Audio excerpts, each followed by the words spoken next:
Töt etraf nurga to'ldi. Zafer bayrog'i qumulning har tarafida lapildidi. Bayrog'ini begimiz ko'targan Xo'ja Niyaz hoji qo'mondonlik qilgan Pilalliq qissasining xabari nihoyat tezla atrofdagi yurtlarga tarqadi. Dinim va vatanim uchun shiddatli qissas qaynimiga o'zimni atgan biri bo'lishimga qaramay, qiziq jangning taqi boshlanmaganligini his qilmoqda edim. Xitoylar vahshiylarcha o'ch elib, yop-yeshil tuproqlarimizni qip-qizil qonga bo'yimog'icha bo'ldi qilmaydi. Hayot va mavt haqida o'ylanishga boshladim.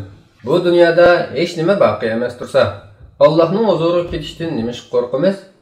Shehidlarning barar joyining jannat ekanligini bilib turib, o'lim maydoniga mardonlarcha ko'krak kirib, sho'ng'ib kirib ketishdan bizni nima to'sib qoladi?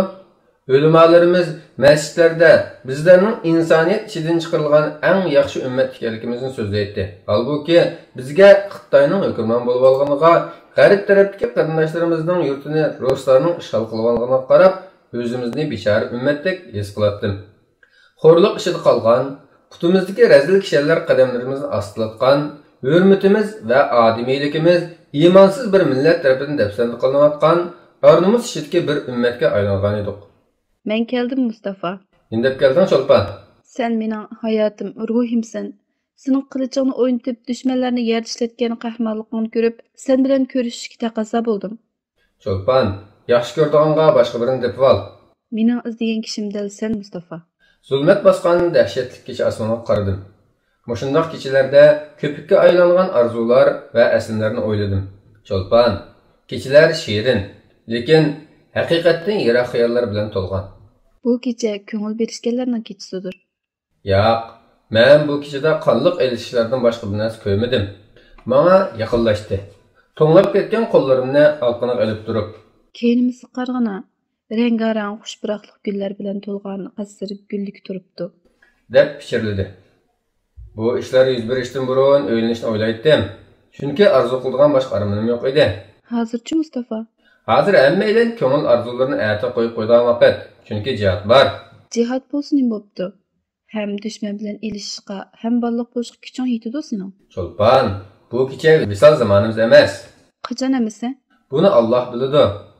Menga alamlik tikilib qaradi va ovozini ko'tarib g'azab bilan: Sizlar o'zinglarni zodi kim chaqlab qoldinglar? O'zinglarcha lekminglab odam bor shu Xitoyni yengillaymiz deb o'ylab qoldinglarmi? To'yimizni qilib bu yerdan ketaylik. Ochiqqina kulib qo'ydim.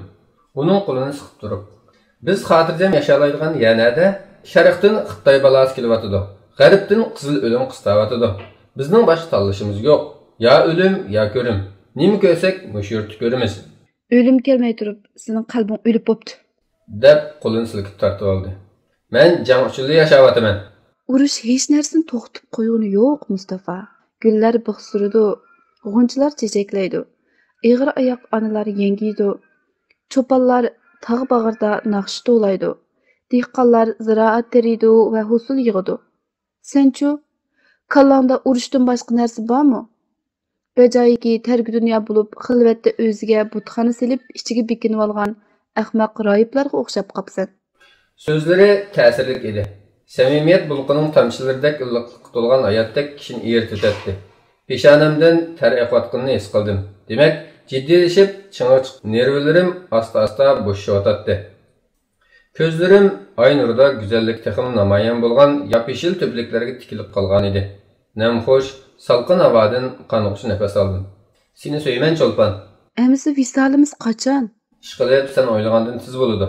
Atlarning kishnashlari, harvlarning taraqlishi va boshqa ovozlar anglanishga boshladi. Bu yerda madirlayotgan ko'langlarni ko'rdim. Bildimki, kengash yig'ilishiga oz qolgan edi. Buningga ergishibla oldin olg'ili bo'lmaydigan shiddatli voqealarning yuz berishi muqarrar edi. Darhol bu yerdan ketgin Çolpan, dedim. Farishtalardek yengil qadamlari bilan qasrning yon eshig'idan chiqib, tun pardasi ichida g'oyib bo'ldi. Jismi ko'z oldimdan ketgan bo'lsa-mu, uning go'zal simasi, yeshil yoqutdek nurli ko'zlari, oq suzuk yuzi, hayot baxsh kulimsirashlari qalbimga cho'nqur o'rnab ketgan edi. Bek qasrda cho'ng bir yig'ilish o'tkazildi. Adib ulamolardan margan palvonlargacha yurt cho'nglarining hammasi qatnashgan edi. Sharqiy Turkistonga tava boshqa yurtlardanmi vakillar kelgan edi. Bek so'z boshlab: Bilishimiz kerakki, tunugunki jangdan boshqa bo'lmaydi. Chunki Qumun xalqlar emas, butun Turkiston xalqi islomiy qadr-qimmatlarimizning oyoq osti qilinishiga qo'l qo'yishtirib qarab tura olmaydiq. Xitoy ofitser o'zi chiqarib olgan qonunni amaldan qoldirishga urinmadi. Shunga qurolli to'qinishdan boshqa yo'l qolmadi. Ba'zilar bizning harakatimizni ahmoqlik deb ayblabdimish. Ularcha biz ishning oqibatini, xavf-xatarni hisob olmay ish tutibdimizmish. Lekin shunday qilmagan bo'lsak, taslim bo'lsak bo'ladi shu. Boshqa tanlash bormidi ya. Burunmu taslim yo'lini tanlab baqqan edik. Mana dardini hozircha tartibatimiz. Mag'lub bo'lg'ushining qanchalik past o'ringa tushib qolganligini ko'ryapmiz. Shunga natijasining qanday bo'lishidan qat'iy nazar, ularga bizning g'azablanayotganligimizni bildirib qo'ymoqdan boshqa tanlashimiz yo'q edi. Yig'in ishtirokchilaridan biri bu voqeaning bir xatolik ekanligi to'g'risida gap qilib, Turkistonliklarda Xitoylar bilan erishgan quvvat yo'q. 8 million Turkistonlik xalq 400 million nüfuzli Xitoyga taqobil tura olmaydi. Shunga Xitoyning yuqori darajalik amaldorlariga elchi avatib, tinchlik so'kit elib berishga tirishib baqsaq bo'ladi. Balkim zulmni yenik tutib qolar. Dinimizga va örf odatlarimizga qarshi chiqadigan qonunlarni amaldan qoldirib qolar. Urushib ularni yengilmasligimiz aniq. Shunga siyosat yo'li bilan, ya'ni so'lik yo'li bilan hal qilishimiz lozim, dedi. Bu gapni yig'indagi ba'zi sho'nglar qo'lladi.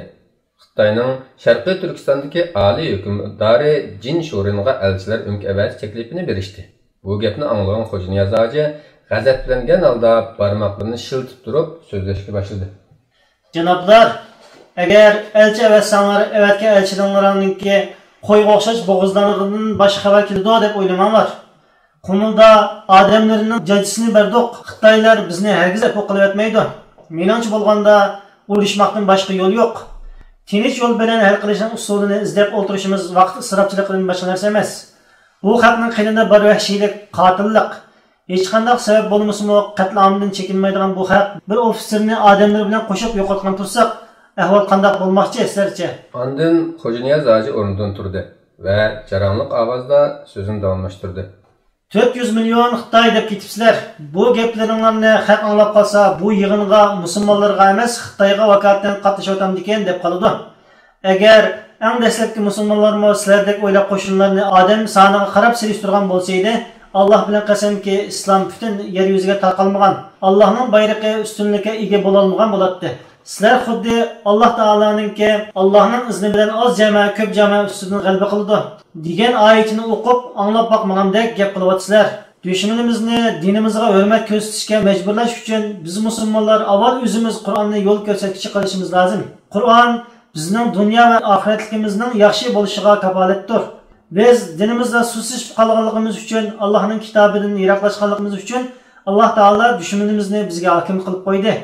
Men taki dinim, vatanim uchun intiqom elib Alloh bilan uchrashganga qadar Qur'onni tashlamasga qasam qildim. O'zini musulmon avlodi sanaydiganlar menga ergashsin. Xo'ja Niyoz hoji begning qasridan chiqib, o'lgan Xitoy askarlarining qurol-yarog' ambiriga qarab mangdi. Yig'indagilarmi uning ergashib mangishdi. Menmi qo'zg'alganlarning izidan mengatatdim. Bir yangi ruhning umidsizlikka to'lgan qorong'ulikni yerib tug'ilayotganligini ko'rdim. Xitoylarning ko'pligi hech kimning xayoliga kirib chiqmaydi. Mujohidlar o'q-dora va qurol-yaroqqa erishish uchun musobaqaga tushgan edi.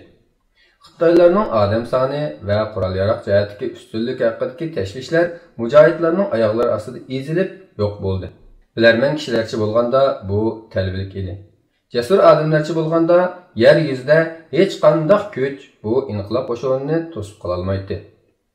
Allohga qalbining chunqur qatlamlaridan iymon etgan mu'minlar bo'lsa, jihatning o'zlariga farz qilinganligini bilgachga qurolli urushning oxirgacha davom qilish kerakligini tunib ketdi.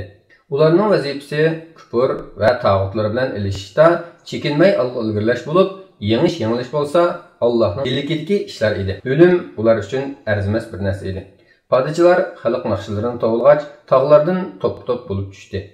Dehqonlar yamoq tushgan kiyimlari bilan dod bosgan qorallarini ko'tarib, takbir va tahlil tovulg'ach yetib keldi.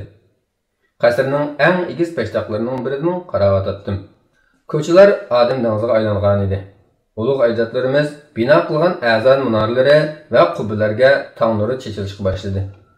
Suyimli yurtimiz yop-yeshil jannatdek bog'lari, yemirilmaslikning simvoli bo'lgan mustahkam imoratlari bilan altın tanga ulaşkan idi. Aldirab pastga tushdim. Peshtaxtdan tushibla uni ko'rdim. Nima bo'ldi, Cho'lpon? Uning qiyoqdek kirpiklari namlashgan edi. Mağansa? Dedi. Qayg'uliq biqishlari yurakka nashtardek sanjilatdi.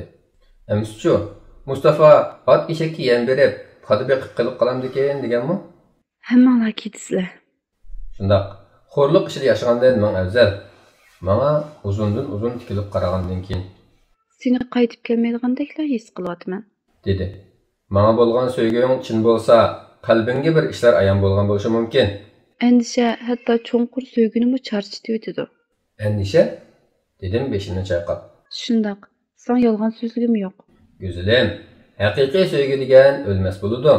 Uni endişimi charchitib o'tolmaydi.